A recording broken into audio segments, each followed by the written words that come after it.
മണ്ഡല പരിചയം. അതെ,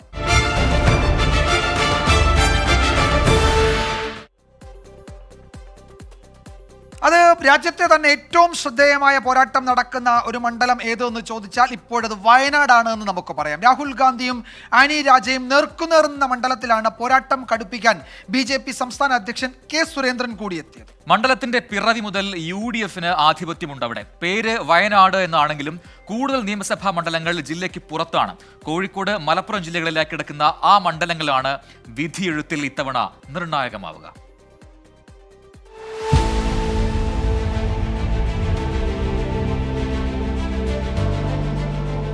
വയനാട് ലോക്സഭാ മണ്ഡലം പിറവിയെടുക്കുന്ന തെരഞ്ഞെടുപ്പായിരുന്നു 2009 അതിനു മുമ്പ് കണ്ണൂർ, കോഴിക്കോട്, മഞ്ചേരി ലോക്സഭാ മണ്ഡലങ്ങളിലായിരുന്നു ഈ നിയോജക മണ്ഡലങ്ങൾ എല്ലാം. പേരിൽ വയനാടുണ്ടെങ്കിലും കൂടുതൽ വോട്ടർമാരെ കാണണമെങ്കിൽ താമരശ്ശേരി, നാടുകാണി ചുരങ്ങൾ ഇറങ്ങണം. വയനാട്ടിൽ കൽപ്പറ്റ, മാനന്തവാടി, സുൽത്താൻ ബത്തേരി, കോഴിക്കോട് തിരുവമ്പാടി, മലപ്പുറത്തെ ഏറനാടും വണ്ടൂരും നിലമ്പൂരും. ഇതാണ് വയനാട് ലോക്സഭാ മണ്ഡലം.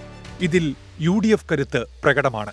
കൽപ്പറ്റയും ബത്തേരിയും ഏറനാടും വണ്ടൂരും UDF നെടുങ്കോട്ടകൾ. മറ്റിടങ്ങളിൽ ഇടതുമുന്നണി കഴിഞ്ഞ നിയമസഭാ തെരഞ്ഞെടുപ്പിൽ വെന്നിക്കൊടി നാട്ടി. 2009-ലും 2014-ലും വിജയിച്ചത് MI ഷാനവാസ്.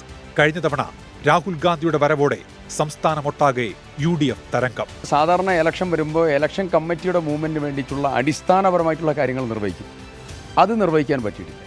ഒരു ഗുരുതരമായിട്ടുള്ള ഒരു സ്റ്റേജിലൂടെ കടന്നുപോകുക. ജനാധിപത്യ സംവിധാനത്തോട് BJP ചെയ്ത ഏറ്റവും വലിയ കൊടിയ വഞ്ചനയാണ്. യുദ്ധത്തിൽ അംഗം വെട്ടേണ്ടത് നേരെയാണ്, അല്ലാതെ ചതിയനായിട്ടുള്ള 4ാം മുറ ഏർപ്പാട് ചെയ്തല്ല ഇലക്ഷനെ നേരിടേണ്ടത്. ഇത് BJP ആത്മവിശ്വാസക്കുറവുള്ളതുകൊണ്ട് ഇന്ത്യയിലെ ജനം പ്രബുദ്ധരാണ്. അവർ കർക്കശമായിട്ടുള്ള വിധിന്യായം നൽകി. കഴിഞ്ഞ ലോക്സഭാ തെരഞ്ഞെടുപ്പിൽ രാഹുൽ ഗാന്ധിക്ക് വയനാട് നൽകിയത് 7 ലക്ഷത്തിലധികം വോട്ടുകളാണ്. രണ്ടാം സ്ഥാനത്ത് CPIയിലെ PP സുനീറായിരുന്നു. 2.25 ലക്ഷത്തിൽ താഴെ വോട്ടുകളാണ് സുനീറിന് ലഭിച്ചത്. രാഹുൽ ഗാന്ധിക്ക് വയനാട് നൽകിയത് 4 ലക്ഷത്തിലധികം വോട്ടുകളുടെ ഭൂരിപക്ഷം. ഇത്തവണ ദേശീയ തലത്തിൽ പ്രതിപക്ഷ കൂട്ടായ്മയായ ഇന്ത്യ സഖ്യം രൂപം കൊണ്ടു. അതിലെ പ്രധാന നേതാവായ ആനി രാജയെ CPI മണ്ഡലത്തിൽ ആദ്യം തന്നെ അവതരിപ്പിച്ചു. ഭരണ തലത്തിലുള്ള മിഷണറി ആയിരുന്നാലും ശരി, അതല്ല മാധ്യമ രംഗത്തുള്ള മിഷണറി ആയിരുന്നാലും ശരി, അതിനെയൊക്കെ തന്നെ കൈയടക്കി വെച്ച് വാസ്തവങ്ങളല്ലാത്ത കാര്യങ്ങൾ, അത് വെറും നുണകൾ തന്നെ ആവർത്തിച്ച് പറഞ്ഞുകൊണ്ടിരിക്കുന്ന BJP ഗവൺമെൻറ്. ആ ഗവൺമെൻറ് ഒരു BJP തന്നെ ക്ലെയിം ചെയ്തത് we are a party with a difference എന്നാണ്. ഇത്ര ഭരണകൂടം ഇങ്ങനെ അഴിമതി നടത്തിയ മറ്റൊരു ചരിത്രവും ഈ രാജ്യത്തില്ല. സംസ്ഥാന കോൺഗ്രസ് നേതൃത്വത്തിന്റെ ആഗ്രഹം പോലെ രാഹുൽ ഗാന്ധി വീണ്ടും വയനാട്ടിൽ തന്നെ മത്സരിക്കുകയാണ്. കഴിഞ്ഞ തെരഞ്ഞെടുപ്പിൽ BDJSനാണ് NDA സീറ്റ് നൽകിയത്. 2014-നേക്കാൾ വോട്ട് കുറഞ്ഞു. ഇതോടെ സീറ്റ് BJP ഏറ്റെടുക്കണമെന്ന ആവശ്യം ശക്തമായി. ഈ സാഹചര്യത്തിൽ സംസ്ഥാന അധ്യക്ഷൻ കെ സുരേന്ദ്രനെയാണ് NDA വയനാട്ടിൽ മത്സരത്തിനിറക്കിയിരിക്കുന്നത്. ഇവിടെ NDAയുടെ വോട്ട് എപ്പോഴും 80,000-ൽ താഴെയാണ്. കണക്കുകളിൽ കാര്യമില്ലെന്നും ഇക്കുറി വിധി മാറുമെന്നുമാണ് സ്ഥാനാർത്ഥിയുടെ ആത്മവിശ്വാസം. IND മുന്നണിയുടെ പ്രബലനായിട്ടുള്ള സ്ഥാനാർത്ഥിയാണ് രാഹുൽജി. LDFനെ സംബന്ധിച്ച് അത്ര ഒരു പ്രാധാന്യം ഈ തെരഞ്ഞെടുപ്പിലില്ല. 2 സീറ്റിൽ വിജയിക്കുമെന്ന് മോദിജി പറഞ്ഞാൽ പിന്നെ അതിനപ്പുറത്ത് എന്താണ് നമ്മൾ വ്യാഖ്യാനിക്കേണ്ടത്?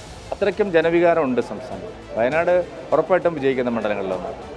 ബത്തേരി, മാനന്തവാടി, കൽപ്പറ്റ മൂന്നിടത്തും കൂടി 6,24,225 വോട്ടർമാർ. വണ്ടൂർ, നിലമ്പൂർ, ഏറനാട് മണ്ഡലങ്ങൾ. മലപ്പുറത്ത് 6,26,139 വോട്ടർമാരുണ്ട് ഇവിടെ.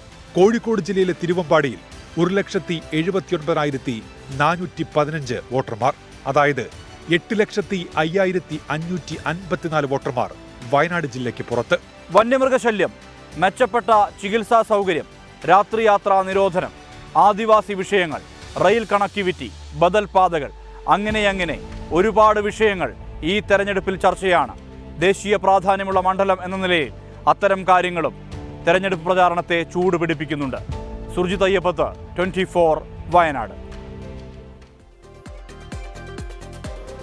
രജനി, വയനാട് മണ്ഡല പരിചയം നമ്മൾ ഈ റിപ്പോർട്ടിൽ ഒരു ചെറിയ പ്രശ്നമുണ്ട്. അതായത് എല്ലാ മണ്ഡലങ്ങളിലും നമ്മൾ ചെയ്തെടുത്തൊക്കെ 3 സ്ഥാനാർത്ഥികളുടെയും പ്രതികരണം ഉണ്ടായിരുന്നു. ഇവിടെ UDF സ്ഥാനാർത്ഥിക്ക് പകരം ടി സിദ്ദിഖിന്റെ പ്രതികരണം നമുക്ക് എടുക്കാൻ സ്ഥാനാർത്ഥി എത്തിയിട്ടില്ല. അതാണ് അദ്ദേഹം വരാനിരിക്കുന്നതേ ഉള്ളൂ. നോമിനേഷൻ കൊടുക്കാൻ അടുത്ത മാസം ആദ്യം എത്തും. മാത്രമല്ല എനിക്ക് തോന്നുന്നത് ഏറെക്കുറെ UDF അവിടെ വിജയം വലിയ രീതിയിൽ പ്രതീക്ഷിക്കുന്നുണ്ട്. പക്ഷെ അതേസമയം എന്തുകൊണ്ടാണ് ഈ അമേഠി റായ്ബറേലി, അതിൽ അമേഠിയാണ് രാഹുൽ ഗാന്ധി മത്സരിക്കാൻ പോകുന്നത് കേൾക്കുന്നു. പക്ഷെ അത് പ്രഖ്യാപിക്കാൻ എന്തുകൊണ്ട് വൈകുന്നു എന്നുള്ളതാണ് ഒരു വലിയ ചോദ്യമായി നിൽക്കുന്നത്. ഇനിയും എന്തിനു വൈകുന്നു? അതിൽ സാധ്യത കുറവാണ് എന്നാണ് കോൺഗ്രസ് കേന്ദ്രങ്ങൾ പറയുന്നത്. കാരണം ആ തീരുമാനം റായ്ബറേലിയും അമേഠിയും രാഹുൽ ഗാന്ധിയും പ്രിയങ്ക ഗാന്ധിയും മത്സരിക്കട്ടെ എന്ന് സംസ്ഥാന UP ഘടകവും ഹൈക്കമാൻഡും പറയുന്നു. ആ തീരുമാനം അവർക്ക് വിട്ടിരിക്കുകയാണ്. അവർ രണ്ടുപേരും ആ മണ്ഡലം ഏറ്റെടുക്കാൻ തയ്യാറല്ല എന്ന റിപ്പോർട്ടുകൾ ഡൽഹിയിൽ നിന്ന് വരുന്നുണ്ട്. സ്ഥിരീകരണമില്ല. പക്ഷേ അക്കാര്യത്തിൽ തീരുമാനമെടുക്കേണ്ട രാഹുൽ ഗാന്ധിയും പ്രിയങ്ക ഗാന്ധിയും തന്നെയാണ്.